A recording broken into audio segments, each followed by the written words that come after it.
Buongiorno, benvenuti all'Oratorio Salesiano San Giusto di Portoviro, sono Don Michele, sono lieto di presentarvi gli ospiti di oggi che sono Bruna e Alessandra del gruppo missionario, il nostro vice sindaco Doriano Mancin e due missionari, Don Viraj e Don Paul dello Sri Lanka, destinatari di un progetto che andiamo a presentarvi.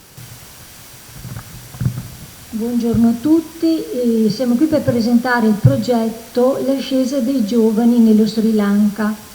Noi del gruppo missionario San Giusto portiamo avanti questo progetto in partenariato con il DIS di Roma, con il Don Bosco Development Center dello Sri Lanka. L'avvio di questo importante progetto è stato dato il 1 maggio del 2022 e sarà concluso per il dicembre del 2023. L'importo del progetto è di 111.950 euro, di cui 62.000 sono finanziati dalla Fondazione Cariparo attraverso il gruppo missionario San Giusto e i rimanenti 49.950 euro sono a carico del Don Bosco Development Center dello Sri Lanka. Qual è lo scopo di questo progetto? Questo progetto riguarda i ragazzi più poveri della popolazione per dare un titolo di studio, cioè un diploma riconosciuto all'estero, affinché i giovani possano trovare un lavoro dignitoso e inoltre favorire i ragazzi più sfortunati a studiare per una vita senza miseria. È importante sapere che le borse di studio di questo progetto sono 250 per le scuole professionali, ma sono più di 1.000 i ragazzi che usufruiranno della ricaduta di questo progetto e avranno un tutor, un accompagnatore per la scelta dello studio più idoneo e richiesto dal posto. Questo progetto si propone di interrompere il circolo vizioso della povertà che opprime larga parte della popolazione dello Sri Lanka. Sentiamo che cosa propone. I diplomi sono questi. Il primo inizia un nuovo corso di assistenza infermieristica per la prima volta nello Sri Lanka. Il secondo è un corso di informatica riconosciuto a livello internazionale. Il terzo, un corso di panetteria, forneria e hotel management. Con questo progetto le opere di Don Bosco avranno un nuovo sviluppo. Allora adesso cedo la parola a Don Viraj, direttore dell'Ufficio dello Sviluppo Don Bosco e dei progetti. Con questo progetto inizia un sistema di informatica per tutte le scuole Don Bosco, che saranno per la prima volta in rete.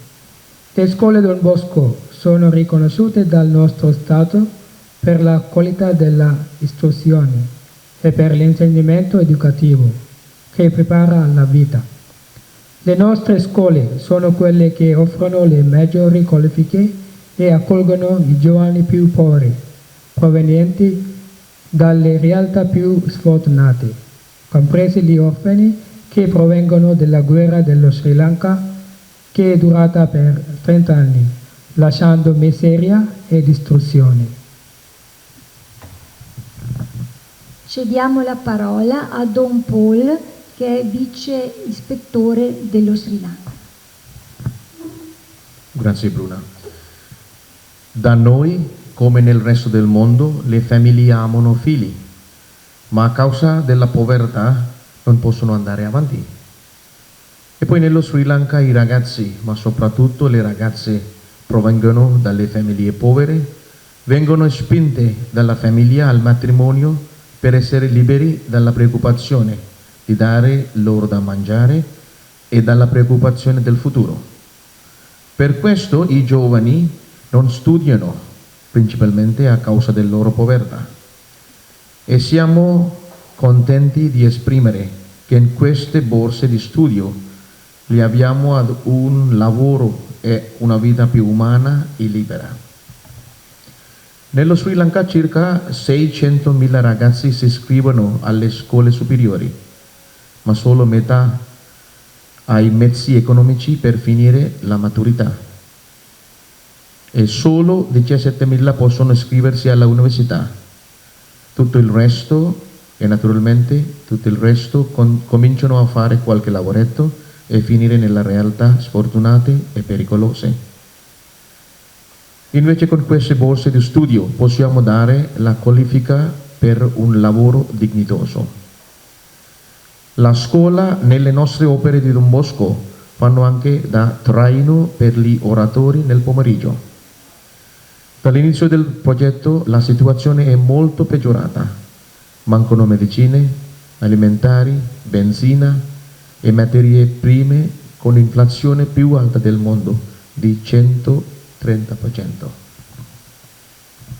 Voglio ringraziare i nostri missionari per lo sforzo che hanno fatto per parlare in italiano, per comunicarci la loro situazione, la loro vita com'è laggiù. Adesso cedo la parola a Doriano Mancin, il nostro vice sindaco, a rappresentanza dell'amministrazione comunale, per dare lo suo saluto. Buongiorno a tutti, è una giornata chiaramente bella, quando si fanno le cose per gli altri che hanno bisogno noi ci siamo, quindi grazie al centro San Giusto, grazie ai salesiani che a Portoviro ma su tutto il territorio, se non ci fossero dovremmo inventarli. Grazie al gruppo missionario Bruna e Alessandra e ai nostri parroci salesiani che sono proprio in primo piano per queste opere che vogliamo fare di bene verso la gioventù di questi territori, ahimè, molto poveri. Chiaro che la scuola è importante per il futuro, quindi se investiamo sulla scuola avremo meno problemi per il futuro. Quindi vi apprezzo tutti, vi ringrazio e a nome appunto di tutti i cittadini di Portoviro è un augurio di continuare, di esserci e ringraziamo anche chi ha dato i contributi reali perché ahimè quando si parla di fare c'è anche una sostanza che è il denaro, quindi bisogna dirlo, quindi la fondazione e altri enti che contribuiscono sono assolutamente encomiabili. Grazie della vostra opera, grazie da parte della città di Portoviro e grazie ai missionari e grazie al gruppo missionario che da anni opera sul nostro territorio, chiaramente con queste spalle andiamo lontano, i salesiani di San Giusto. Grazie di queste parole, grazie della vostra presenza. Siamo nella perfetta tradizione salesiana. Don Bosco fin da subito ha raccolto attorno a sé concorso di forze istituzionali e anche di forze civili della gente per il bene dei giovani. Lo stiamo facendo nell'ambito dell'oratorio, della cultura. Qui a Portoviro lo facciamo volentieri e contribuiamo anche in Sri Lanka. Buon lavoro e che il Signore vi guidi in questa missione.